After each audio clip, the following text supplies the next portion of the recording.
Qədim zamanlarda həkimlərin sidiyin dadına baxaraq diaqnoz qoyduğu, adının şəkər olub, amma özünü heç də şirin aparmayan bir xəstəlikdən danışacaq. Bu şəkərli diabet xəstəliyidir və bugün 3 suala cavab verəcəyik. Bu xəstəliyin, yəni şəkər xəstəliyinin yaranmasındakı mexanizmlər nədir? Ən çox yayılmış 2 növü və necə olur ki, bir xəstədə şəkər xəstəliyi son nəticə etibarilə ayağın kəsilməsinə qədər gətirib çıxara bilir? Birincisi, yaranma mexanizmlərindən danışacaq. Bizim bədənimizdə insulin adlı bir hormon var. Bu hormon mədə altı vəzidən ifraz olunur və əsas funksiyası bədəndə qan şəkərini tənzimləməkdir. Qan şəkəri isə müxtəlif qida maddələrinin parçalanması nəticəsində qanda səviyyəsi yüksələn qlükozadır və bu bizim hüceyrələrimizin enerji mənbəyidir.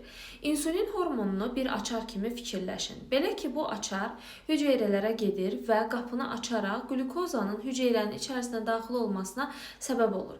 Nəticədə qandakı olan qlükoza hüceyrə içərinə keçərək hüceyrənin mübadilə proseslərində iştirak edərək ona enerji verir. Yəni bir hüceyrənin yaşaması üçün çox önəmli bir resursdur. Amma əgər müəyyən səbəblərdən dolayı qan şəkəri insanın bədənində uzun müddət yüksək səviyyədə qalarsa, bu şəkər xəstəliyinin yaranmasına gətirib çıxarır. Ancaq bu xəstəlik adı kimi şirin deyil, xəstəlik qorxulu bir xəstəlikdir. İndi isə sizə izah edəcəyəm nəyə görə. İkinci sualımız bu xəstəliyin ən çox yayılmış tipləridir. Belə ki, tip 1 xəstəliyi var, şəkərli diabet və tip 2 şəkərli diabet var. Tip 1 şəkərli diabet daha çox cavanlarda görünür. Bu zaman %100 insulin yoxluğundan söhbət gedir. Yəni tip 1 şəkərli diabeti olan insanın bədənində insulin hormonu ifraz olunmur.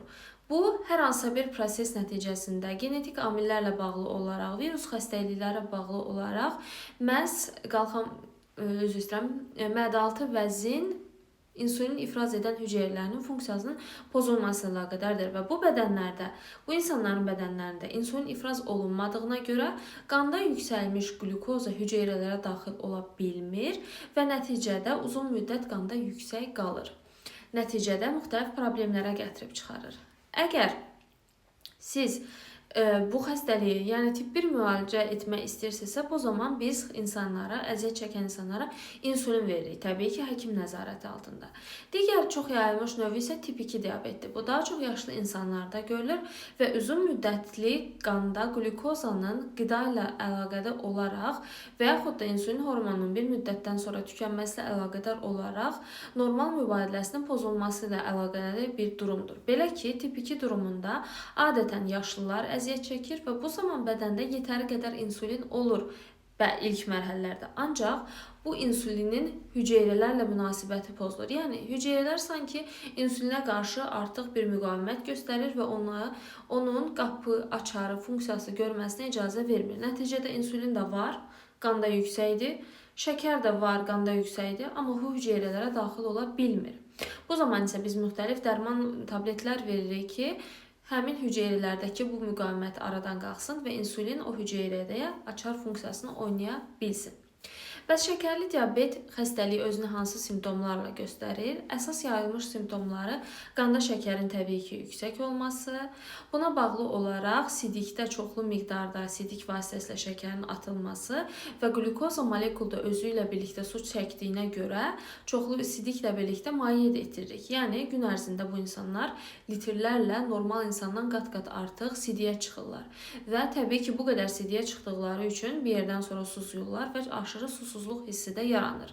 Təbii ki bununla bitmir. Uzun vədədə qanda şəkər miqdarının yüksəlməsi orqanlarda fəsadlara səbəb olur. Xüsusən də xırda və iri damarlarda. Xırda damarlarda məsələn gözün damarlarında damarların quruluşunu və funksiyasını pozaraq, həmçinin də sinir uclarının quruluş və funksiyasını pozaraq nəticədə korluğa gətirib çıxara bilər, ürək damarlarını tutub ürək çatışmazlığına gətirib çıxara bilər və yaxud da uzun müddət qanda qlükozanın yüksəlməsi nəticəsində böyrək damarlarının funksiyası pozulur ki, bu da nəticədə böyrək çatışmazlığına gətirir və bədənin digər nahiyələrində, həmçinin ətraflarda, ayaqlardakı damarların da prosesə cəlb olunması nəticəsində insanlarda qan dövranı pozulur. Yəni təsəvvür edin ki, ayağa gələn qan damarı şəkərin uzun müddət qanda qalxmasından dolayı quruluşu pozulub və toxumanın normal qanlanması getmir.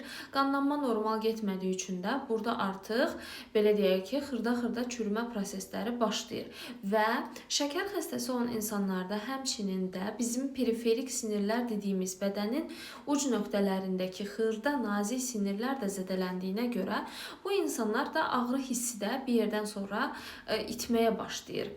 Belə ki, həmin bu şəkərdən əziyyət çəkən insanlar ayaqlarını bir yerə vururlar, yaralayırlar, amma ağrı hiss etmədiklərinə görə bunun fərqinə varmırlar. Ayaq yaralanır, digər tərəfdən qan dövranı pozulub, sağalma prosesi gec gedir və bir yerdən sonra bu balans pozularsa əgər, həmin nahiyədə çürümə prosesləri də başlayır ki, nəticədə də uzun vədədə bu doğru baxılmazsa, qan şəkəri doğru tənzimlənməzsə, ayağın amputasiyası dediyimiz, yəni kəsilməsi durumuna qədər gətirib çıxara bilir.